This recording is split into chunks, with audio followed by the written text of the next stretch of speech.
Welcome back to Easy English Talk Podcast. Welcome back, everyone, to the Easy English Talk Podcast. I'm Ryan, and as always, I'm really happy you're here with us today. And I'm Priya. It's so good to be here, Ryan. I have to say, today feels like a really special episode for me personally. It does, right? But before we jump in, Priya, how has your day been? What have you been up to? Honestly, it's been a calm and productive day. I was doing a bit of reading in the morning, which I always love. How about you, Ryan? My day has been great, actually.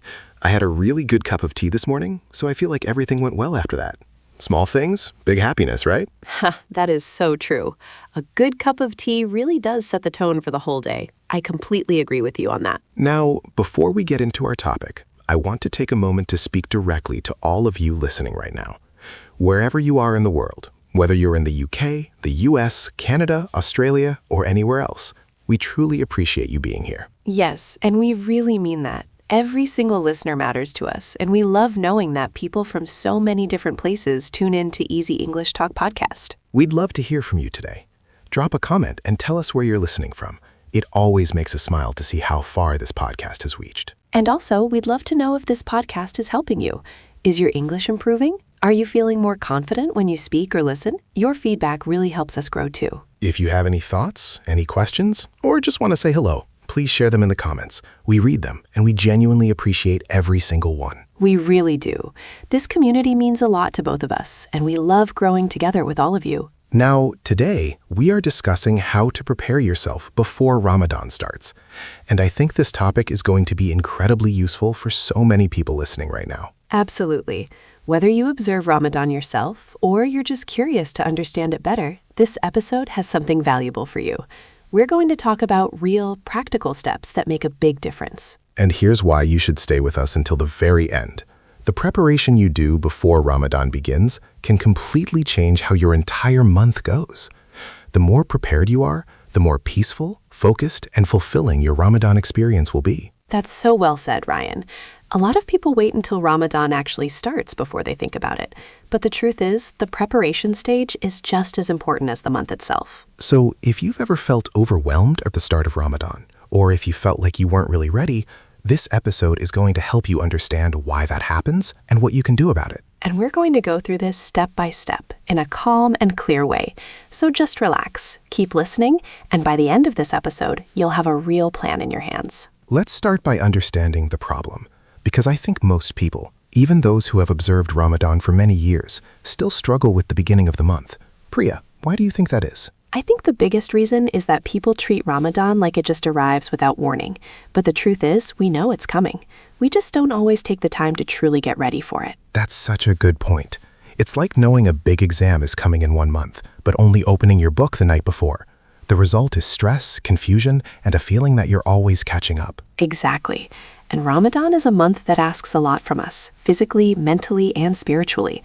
If we're not prepared in all three of those areas, we can feel exhausted before the month is even halfway done. And I think there's also a social and emotional side to it that people don't think about enough. Ramadan changes routines, it changes meal times, it changes your energy levels, your sleep, your schedule. All of that needs adjustment. Yes, and when those changes happen suddenly without preparation, it can feel really difficult. People sometimes feel irritable, tired, or even disconnected from the spiritual meaning of the month, which is the opposite of what Ramadan is supposed to feel like. So the core problem is really this.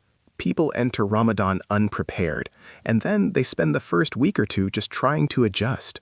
And by the time they feel settled, the month is already halfway over. And that's such a loss, because Ramadan is a beautiful and special time. Every single day of it has value.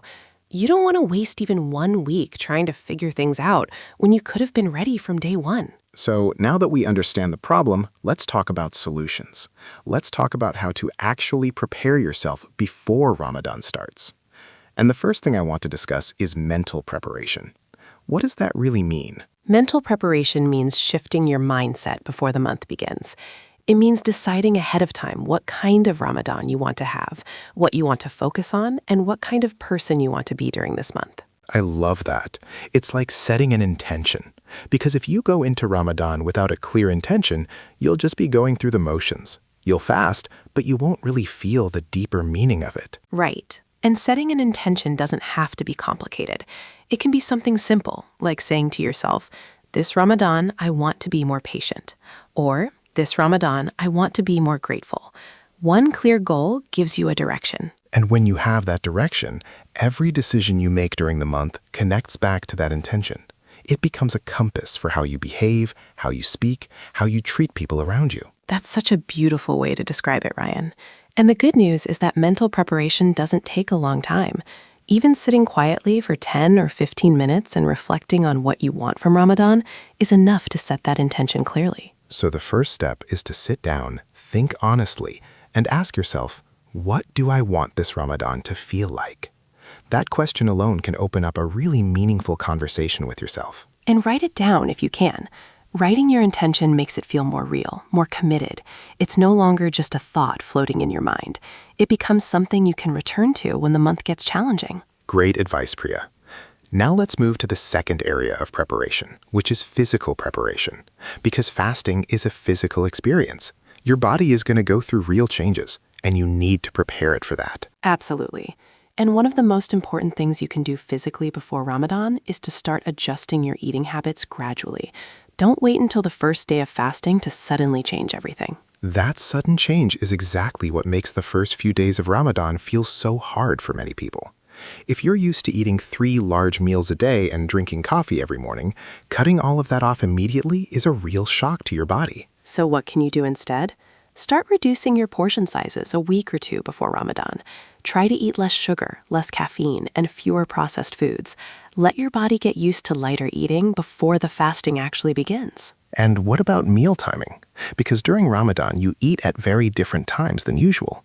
Suhoor is the pre-dawn meal, and iftar is the meal at sunset. Those are very different from a regular breakfast, lunch, and dinner schedule. That's such an important point. You can start experimenting with eating earlier in the morning and later in the evening before Ramadan begins. This slowly trains your body's internal clock to adapt to those new meal times. And hydration is huge.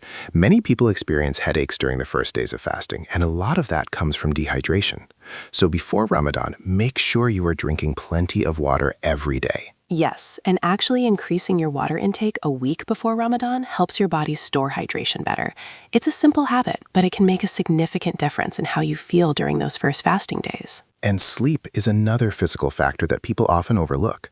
Ramadan changes your sleep schedule because of suhoor, which often requires waking up very early. If you're not used to waking up at that time, it can feel exhausting. So starting to adjust your sleep schedule before Ramadan is genuinely helpful. Try going to bed a little earlier than usual and setting your alarms slightly earlier each day. Gradual changes are always easier for the body to handle. And the benefit of doing all of this physical preparation is that when Ramadan finally arrives, your body is already in a rhythm. You're not fighting your own biology while also trying to focus on prayer and reflection. Exactly.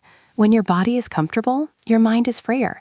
And when your mind is freer, you can actually enjoy Ramadan for what it truly is, a time of peace, growth, and connection. Now, let's talk about the spiritual side of preparation, because this is really the heart of Ramadan. The whole purpose of the month is spiritual. So how do you prepare your spirit before Ramadan begins? I think spiritual preparation starts with reconnecting. Many of us get so busy during the rest of the year that our spiritual practices become irregular or rushed. Before Ramadan, it's important to slow down and reconnect with those practices. And this doesn't mean you have to do something dramatic. It could be as simple as starting to pray on time every day, even a few weeks before Ramadan. That consistency alone begins to build a spiritual rhythm. Or it could mean picking up the Quran and reading a few verses each day, not rushing through it, but really reading slowly, thinking about the meaning, and allowing yourself to feel connected to the words. I think there's also value in reflecting on the previous Ramadan, looking back and asking yourself, what did I do well last year? What did I struggle with? What do I want to do differently this time? That kind of honest self-reflection is really powerful. It shows that you're growing, that you're not just repeating the same month every year without any awareness. Growth requires looking at where you've been. And another beautiful spiritual practice to do before Ramadan is making a list of things you are grateful for. Gratitude is such a central theme of Ramadan, and if you begin cultivating it before the month starts, you'll carry that feeling throughout the entire month. Yes, and gratitude shifts your whole perspective. When you're grateful, fasting doesn't feel like a burden. It feels like a privilege. It feels like a gift that you get to experience, and that's a very different emotional space to be in. Let's now talk about something very practical, which is organizing your home and your environment before Ramadan begins. Because your environment has a huge impact on how you feel and behave during the month. This is so true, and it's something people don't always think about. But if your home is cluttered, disorganized, or full of distractions, it will be much harder to maintain the calm and focused energy that Ramadan calls for. So before Ramadan starts, take some time to clean and organize your living space. Create a quiet corner or area where you can pray, read, and reflect without too many distractions around you. And think about what you want your evenings during Ramadan to look like. If you want to spend more time in prayer after iftar, make sure that space and time is protected. Decide in advance what you will and won't be doing with your evenings. This is really about being intentional with your time. Ramadan gives us 30 days of opportunity, and how we use those evenings really matters. Preparing that structure before the month starts means you won't have to figure it out on the go. And another part of environmental preparation is reducing your screen time and social media use before Ramadan. This one might sound surprising, but it really helps. The habit of constantly scrolling takes a lot of mental energy. If you can begin cutting back on unnecessary screen time, even a week or two before Ramadan, your mind will start to feel clearer and more present. And a present mind is a mind that can truly experience Ramadan deeply. Exactly. And when you're less distracted, your conversations become more meaningful, your prayers feel more focused, and even your silence feels more peaceful. Reducing distraction is one of the best gifts you can give yourself before this month. Now I want to talk about something that I think is often forgotten, and that is preparing your relationships before Ramadan starts. How you relate to the people around you during Ramadan matters deeply. Oh, this is such an important point. Ramadan is a community experience. It's shared with family, friends, and neighbors. But if there are unresolved conflicts or tension in your relationships, those things will follow you into the month. So before Ramadan begins, try to resolve any conflicts or misunderstandings you have with people you care about. If there's someone you haven't spoken to in a while or someone you've had a disagreement with, Ramadan is a wonderful reason to reach out. And that act of reconciliation before Ramadan doesn't just help the relationship, it also frees you internally. Carrying unresolved conflict takes a lot of emotional energy. When you let it go, you feel lighter and more open. And it's also worth talking to your family about what Ramadan will look like this year. Have a real conversation about meal times, responsibilities, how you'll support each other, and what kind of atmosphere you want to create in your home. That kind of open conversation prevents so many misunderstandings during the month. When everyone in the household is on the same page, the home becomes a place of support rather than a place of stress. And if you have children, preparing them for Ramadan is also really valuable. Help them understand what Ramadan means, what the family will be doing differently, and how they can be part of the experience in a way that suits their age. Children who understand what Ramadan is about, even in a simple way, can actually add so much warmth and joy to the month. Their curiosity and excitement are contagious, and they remind us to see Ramadan with fresh eyes. Let's now talk about the practical side of Ramadan preparation, specifically planning your meals. Because food is a central part of Ramadan, and having a meal plan makes the month so much smoother. Absolutely. One of the biggest sources of stress during Ramadan is figuring out what to cook every day at iftar time. While you're tired and hungry, planning ahead removes that stress almost completely. So sit down before Ramadan and plan your meals for the first 2 weeks at least. Think about what you want to eat for suhoor each day, what you'll have to break your fast at iftar, and what you'll cook for the family dinner. And keep it simple. Ramadan is not about elaborate meals. In fact, lighter, nutritious meals tend to make you feel much better during the day. Focus on food that gives you energy and keeps you feeling well throughout the fast. Dates, water, soup, vegetables, proteins, whole grains. These are the kinds of foods that truly support your body during fasting. And if you plan for them in advance, you're more likely to actually eat them, rather than grabbing whatever is quickest. You can also do some meal preparation before Ramadan starts. Cook some things in advance and freeze them. This saves so much time and energy during the month itself, especially during the busy first week. And grocery shopping in advance is a real help too.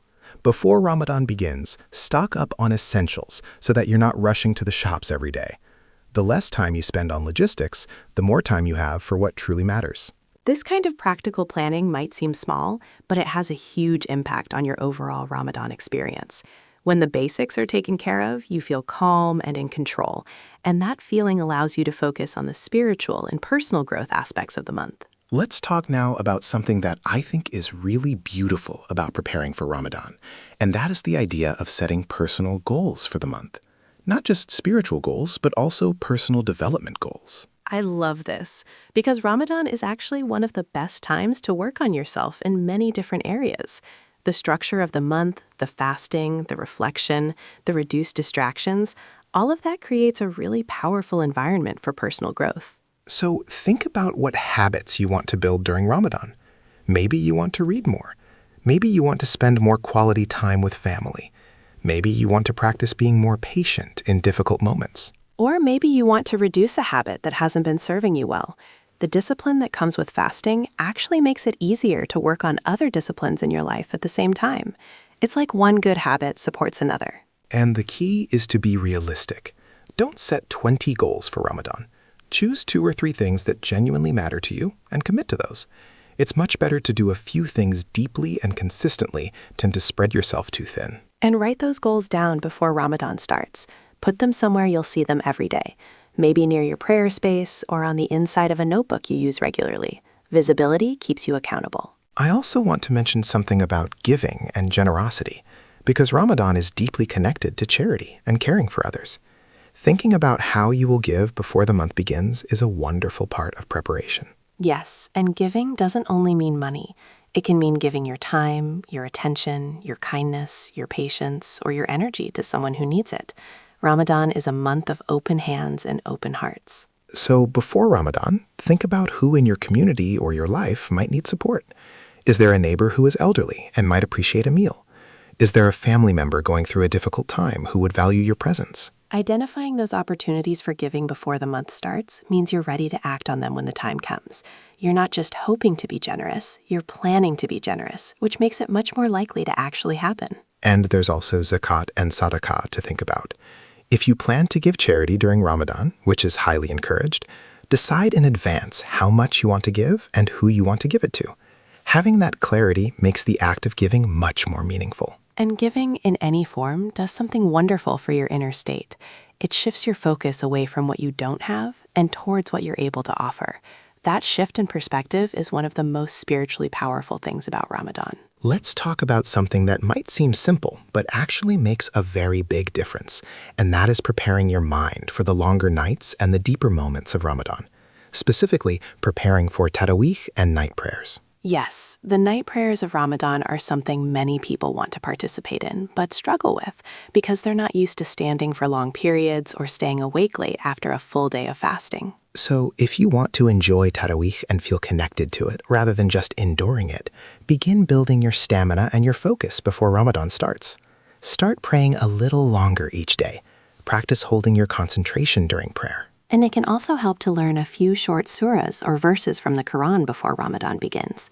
When you know the words by heart, you're able to actually reflect on their meaning during prayer, rather than focusing all your attention on trying to remember them. That preparation turns prayer from something that feels difficult into something that feels deeply meaningful and calm. And that's exactly the kind of spiritual experience Ramadan is meant to provide. And for those who are not Muslim but are listening to learn more about Ramadan and the culture around it, this is a wonderful window into the depth of preparation and intention that goes into this month. It's truly a holistic practice. Absolutely. Whether you observe Ramadan or not, the principles of preparation, intentionality, simplicity, and reflection are universally valuable. These ideas can apply to any meaningful period or goal in anyone's life. That's one of the things I love most about conversations like this one. The specific topic teaches us something universal. And that's exactly what Easy English Talk podcast is all about, helping you grow through real, meaningful discussions. Now let's talk about one more area of preparation that I think is really important, and that is preparing emotionally for Ramadan. Because Ramadan can bring up a lot of emotions that people don't always expect. That's so true. Ramadan can bring feelings of deep peace, but it can also bring moments of loneliness, nostalgia, grief, or anxiety, especially for people who are observing Ramadan far from family or who have lost loved ones. So before Ramadan begins, give yourself permission to feel whatever comes up during the month. Don't put pressure on yourself to feel joyful and peaceful every single day. Ramadan is a human experience, and humans have complex emotions. And if you know certain emotional triggers are likely for you during Ramadan, think in advance about how you'll handle them. Who can you reach out to? What practice helps you feel grounded when things get hard? Having that emotional plan in place before the month starts means you're not caught off guard when difficult feelings arrive. You have a gentle plan for how to take care of yourself. And that self-awareness is a form of wisdom. And also allow yourself to feel the joy, too. The excitement of Ramadan approaching, the smell of certain foods, the sound of the oven, the warmth of coming together with people you love. These are beautiful emotions. Let them in fully. Emotional preparation is really about creating space for all of it, not trying to control every feeling, but being ready to meet whatever comes with openness and gentleness. That is a really mature and healthy way to enter this month. And one final thing I want to add about emotional preparation is this. Be kind to yourself if you don't do Ramadan perfectly. No one does. The effort and the intention are what matter most. Ramadan is not a test you pass or fail. That is such a beautiful and important reminder, Priya. It's a journey, not a performance. And the most important thing is that you show up with honesty and a genuine desire to grow. That is always enough. Always. And when you approach Ramadan with that kind of open, honest heart, the month has a way of giving back to you in the most unexpected and wonderful ways. All right, let's now bring this conversation together and look at the full picture of preparation, because I think it's helpful to hear everything summarized in a clear and simple way. Absolutely. We've talked about so many different areas today, and each one plays a role in creating a truly prepared and meaningful Ramadan experience. Let's walk through them one more time. We started with mental preparation, setting a clear and honest intention for what you want from Ramadan. That single decision can guide the entire month and give everything you do a sense of purpose and direction. Then we talked about physical preparation, adjusting your eating habits, your hydration, and your sleep schedule before Ramadan begins. Taking care of your body in advance means your body will support you during the month rather than work against you. We discussed spiritual preparation, reconnecting with prayer, with the Quran, and with reflection. Building those habits before Ramadan means you're already in a spiritual rhythm when the month begins. Then we talked about your environment, creating a calm, clean, and intentional space in your home, and reducing distractions that can take your focus away from what truly matters during this time. We talked about relationships, resolving conflicts, communicating with family, and making sure that the people around you are ready to support each other through the month. That relational harmony is so important. We talked about practical planning, organizing your meals, doing grocery shopping in advance, preparing food ahead of time so that the logistics of the month don't overwhelm you or steal your time and energy. We talked about setting personal goals, choosing 2 or 3 meaningful things to work on during Ramadan, and writing them down so that you stay accountable and intentional throughout the entire month. We talked about generosity, thinking in advance about how you want to give during Ramadan, whether through charity, time, kindness, or presence. Planned generosity is generous generosity. We talked about preparing for the night prayers, building spiritual stamina and focus so that Taraweeh and the longer moments of worship feel meaningful rather than exhausting. And finally, we talked about emotional preparation, giving yourself permission to feel everything that comes up during Ramadan, and having a gentle plan for taking care of yourself when the month gets difficult or deeply moving. That is a complete picture of what it means to truly prepare yourself before Ramadan starts. And the beautiful thing is that none of these steps are overwhelming on their own. Each one is simple and doable. And when you combine all of them, you enter Ramadan not as someone who is behind and catching up, but as someone who is ready, open, and genuinely excited to experience everything this month has to offer. That is the gift of preparation. It doesn't remove the depth or the challenge of Ramadan. It simply means you meet that depth and challenge with more grace, more clarity, and more intention. And I hope that this conversation has given all of you something real to take away and act on. Even starting with just one of these areas today can make a meaningful difference in how your Ramadan feels this year. We would love to hear from you. Which area of preparation do you feel you most need to work on before Ramadan? Share it in the comments and let us know. We genuinely read your responses and love hearing how you're doing. And if this episode has been helpful to you, please share it with someone you know who is preparing for Ramadan. The more people who enter this month truly ready, the more beautiful and peaceful this shared experience becomes. Thank you so much for spending this time with us today. It means the world to both of us that you choose Easy English Talk Podcast as a place to learn, reflect, and grow.